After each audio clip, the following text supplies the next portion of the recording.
So we often have this perception, not you and I, but the people in Nepal in general say that the safety practices in our country is not really great, especially in the aviation sector.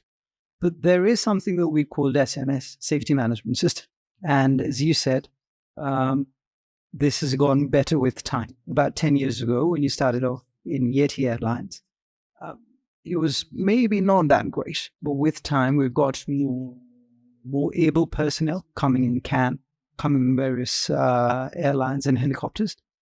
So why do you think that this perception is like this in our country, that safety is not really there, or safety is not really the concern of an airlines or a helicopter operator? Actually, I think because of the recent incidents, people have doubted airlines are not managing the safety well. Mm-hmm. But in the real right now, we are still trying to adapt to the SMS. Mm-hmm. When we say we have SMS, it is not the one-in-all medicine for the safety. Mm-hmm. It takes time. It needs to grow within the organization.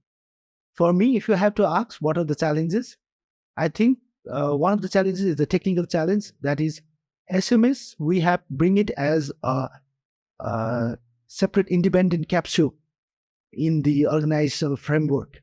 Now it's time to integrate safety in all aspects of the company. Mm-hmm. So for that, it's not only about the organization, it's also about the civil aviation and the regulation. Mm-hmm. Because earlier we had developed the manuals and the requirements, and now we have a safety. Now we have to put in those safety in all those requirements so that all the departments interact within the SMS limitation, or it takes SMS into consideration when acting.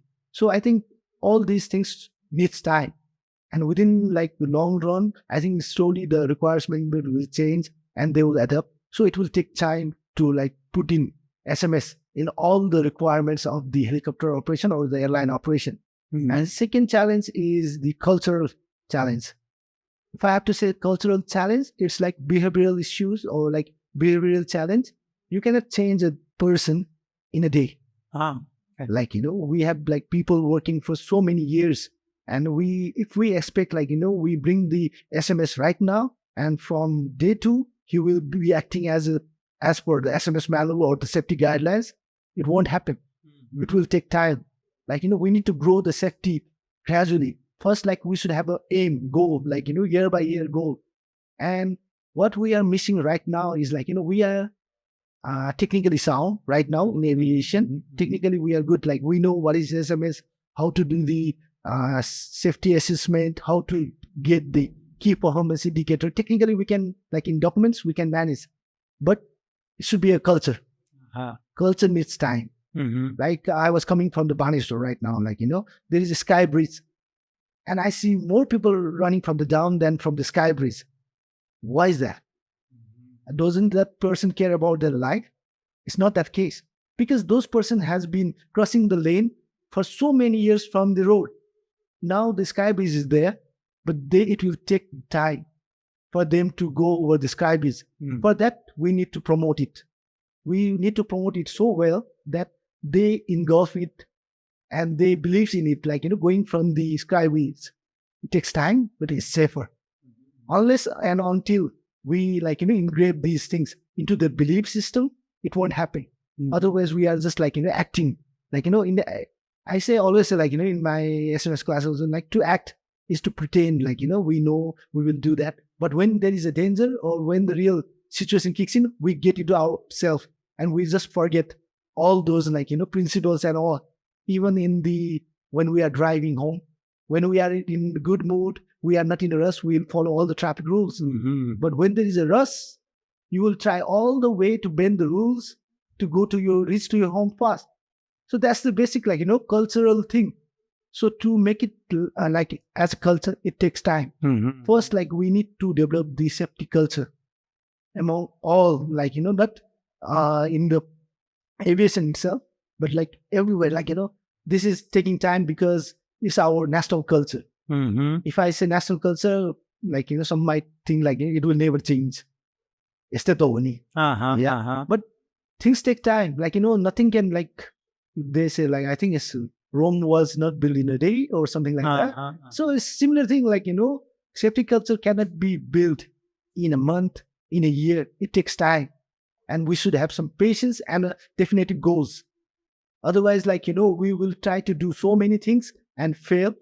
And I think in most cases, like, we are rushing in with so many medication rather than, like, teaching them how to be healthy. So, like, safety culture is being healthy than giving the medication. So I think it takes time. And that is one of the thing I believe in, like, it will take time, but we have to persist.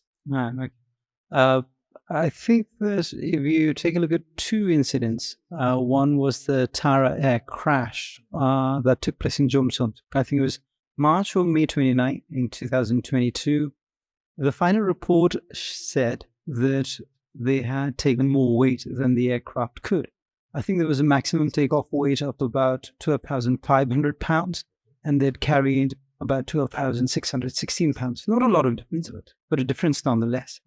In the helicopter incident that took place with Priya Adhikari, the only helicopter pilot of our country, there were news that suggested that, again, the aircraft was carrying much more weight than it should have. Now, it doesn't take a lot of cultural practice to know that you shouldn't take excess weight in an aircraft. So I think there are minor adjustments like that that I think can make. Yeah, I think what you have just said is a mandatory, like, it's not about the safety culture, but it's about the compliance. Like, these are the things, these are the hard lines which everyone should follow. Like, it's not about the culture, but it's mandated in the books. Like, you should not carry more than this. You should not carry more than this in that altitude. Now we have to dig in, like, why someone, like, if they did, why did they do?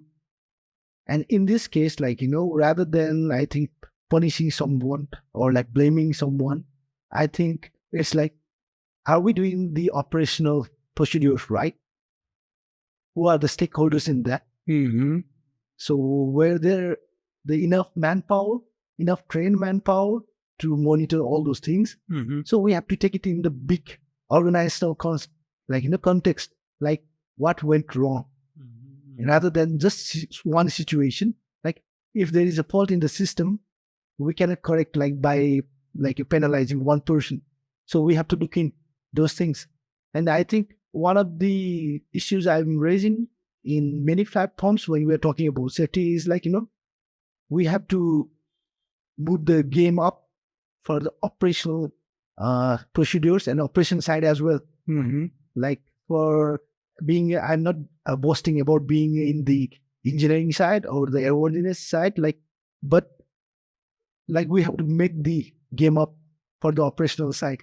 Like, operational side shouldn't be acting as a marketing guy, rather as a operational professional.